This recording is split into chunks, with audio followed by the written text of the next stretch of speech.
नमस्कार।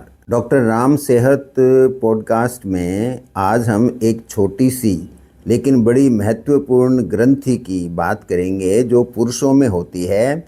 और ज़्यादातर पुरुष इस ग्रंथि के बारे में जब वो 50 साल को पार कर जाते हैं तभी उसके बारे में थोड़ी बहुत उनको जानकारी प्राप्त होनी प्रारंभ होती है।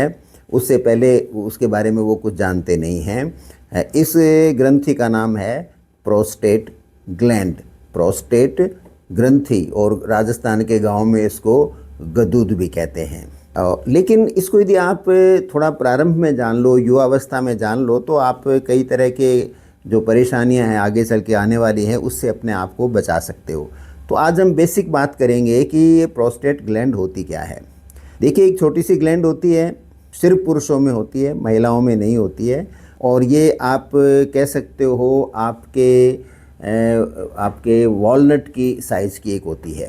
और अखरोट होता है ना, अखरोट जैसी होती है, अखरोट जितनी साइज़ की करीब करीब होती है। और आपके जो पेशाब की थैली है उसके जस्ट नीचे ये स्थित होती है। और जो जहाँ से आपका यूरिन पास होता है यानी यूरेथ्रा होती है, उस ट्यूब के चारों तरफ ये ग्रंथि फैली हुई होती है, उसके ऊपरी हिस्से के अंदर यूरेथ्रा के।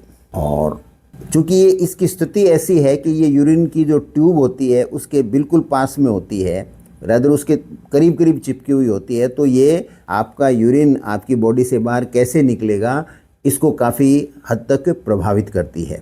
और ये बड़ी मजबूत सी एक गठी हुई सी ग्रंथि होती है। और ब्लड बहुत होता है इसके अंदर, रिच ब्लड सप्लाई होती है इसके अंदर। और वो ब्लड सप्लाई है वो जो मेल के जो हार्मोन होते हैं, टेस्टोस्टेरोन वगैरह, उन सब से वो प्रभावित होती है। और उम्र के साथ जब हार्मोन बदलते हैं तो टेस्टोस्टेरोन भी एक एक्टिव फॉर्म में बदलता है और उसका बड़ा एक प्रभावशाली रोल होता है। जो बदला हुआ टेस्टोस्टेरोन है उसका आपकी प्रोस्टेट पे अच्छा खासा प्रभाव पड़ता है। अब आप पूछेंगे, भाई इस ग्रंथि का हमारे शरीर में काम क्या है? बड़ा स्वाभाविक सा सवाल है। तो इसमें एक तो क्या करती है कि जो हमारे जो स्पर्म होते हैं मेल के अंदर, उनका पोषण करने में प्रोस्टेट का एक महत्वपूर्ण रोल होता है। इसके अलावा ये स्पर्म को यानी शुक्राणु है उनकी रक्षा भी करती है।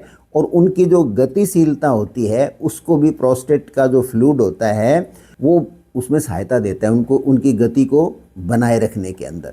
और इसके अलावा जो प्रजनन की जो क्रिया है उसमें इसका बड़ा इम्पोर्टेंट रोल होता है। और ये जो आपके जो शरीर के अंदर जो शुक्राणु जब रिलीज होते हैं तो वो ऊपर यूरिनरी ब्लैडर यानी पेशाब की थैली में नहीं जाएं, इसका जो ख्याल है वो प्रोस्टेट ग्रंथि ही रुकती है।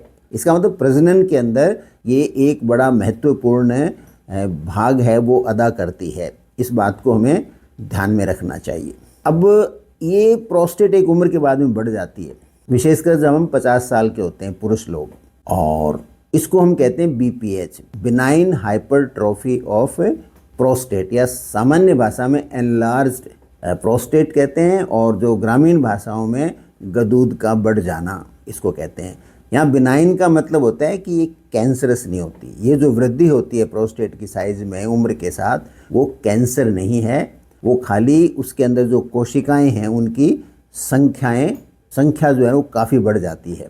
और वो बढ़ने का परिणाम ही होता है कि वो आपके जो यूरिन पास करने के अंदर जो दिक्कत आती है वो उसी की वजह से आती है। क्योंकि ये जब साइज बढ़ेगी तो जो पेशाब की जो नली है उसके ऊपर ये दबाव डालेगी और पेशाब बाहर आ नहीं पाएगा यूरिनरी ब्लैडर से, तो यूरिन का फ्लो कम हो जाएगा, यूरिन स्टार्ट करने में दिक्कत आने लग जाएंगी। और कभी कभी रात को ऐसा भी हो सकता है कि पेशाब बिल्कुल नहीं आए और इमरजेंसी में ऐसे व्यक्ति को अस्पताल भी जाना पड़ सकता है।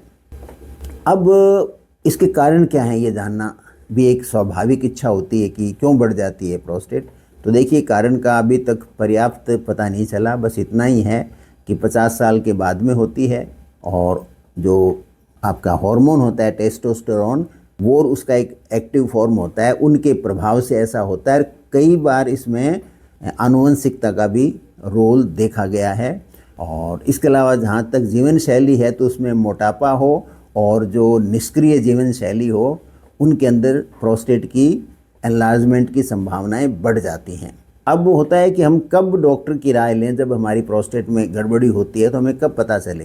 तो इसका आपको ध्यान ये रखना है कि रात को यदि आपको 2 और 3 बार या उससे ज़्यादा आपको पेशाब करने के लिए उठना पड़े तो आपको डॉक्टर की राय लेनी चाहिए। या फिर आपके पेशाब की धार बहुत पतली हो जाए या बीच बीच में रुकने लग जाए, या आपको ऐसे लगता है कि आपका जो पेशाब अभी निकल जाएगा, आप रोक ही नहीं पाओगे, बाथरूम आप बड़ी मुश्किल से पहुंच पाओगे, ऐसी स्थिति होने लग जाए। या आपको लगता है कि आपकी पेशाब की थैली पूरी खाली नहीं हुई, अभी लगता है कुछ पेशाब बाकी है।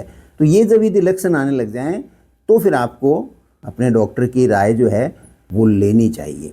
अब यहाँ पर उठता है कि यदि बीमारी हो जाए तो हम क्या करें, क्या हमें घबराना चाहिए? तो यहाँ एक अच्छी बात तो ये है कि आज के टाइम में जो प्रोस्टेट का बढ़ना है उसको काफ़ी आराम से मैनेज कर सकते हैं। यानी बढ़ी हुई प्रोस्टेट को, एनलार्ज प्रोस्टेट को हम आराम से मैनेज कर सकते हैं। तो जहाँ तक लाइफस्टाइल के हिसाब से आपको परिवर्तन जो करने हैं अपनी जीवन शैली में, तो उसमें ऐसा होता है कि शाम के जैसे 6-7 बजे के बाद से आप लिक्विड लेना कम कर दो या बंद कर दो। जैसे पानी है, फ्रूट जूस है, मिल्क है, जो कुछ भी लेना है वो शाम को आप 5:30, 6, 6:30 बजे तक ले लो, उसके बाद में नहीं लो। और शाम के टाइम में कॉफ़ी है, अल्कोहल है, वो आप बंद कर दो। और इवनिंग के अंदर घूमना फिरना या कोई छोटी स्पोर्टिंग एक्टिविटी वो आपको ज़रूर करनी चाहिए। आवश्यकता होने पे आपके डॉक्टर की सलाह से आप इवनिंग के अंदर एक टैबलेट या कैप्सूल आता है वो भी ले सकते हो। और यदि तकलीफ़ बहुत ज़्यादा है तो कई बार इसका ऑपरेशन भी करवाना पड़ सकता है।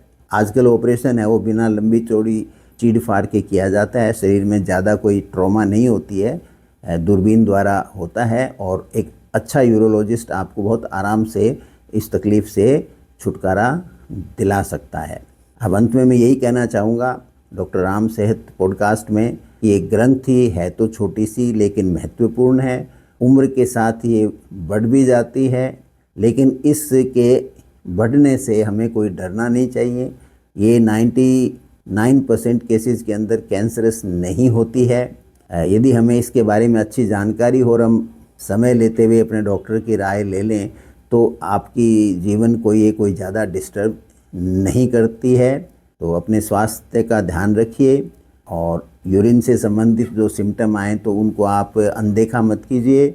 और आपको यदि ये पॉडकास्ट ठीक लगा है तो आप शेयर कीजिए, चैनल को सब्सक्राइब भी कर सकते हैं, क्योंकि हम यूरिन से संबंधित कई जो समस्याएं हैं उन पर लगातार वीडियो या ऑडियो पॉडकास्ट बनाएंगे, तो आप सुनते रहिए। डॉक्टर राम सेहत पॉडकास्ट में मैं डॉक्टर राम अवतार शर्मा अब साइन ऑफ करता हूँ। थैंक्स।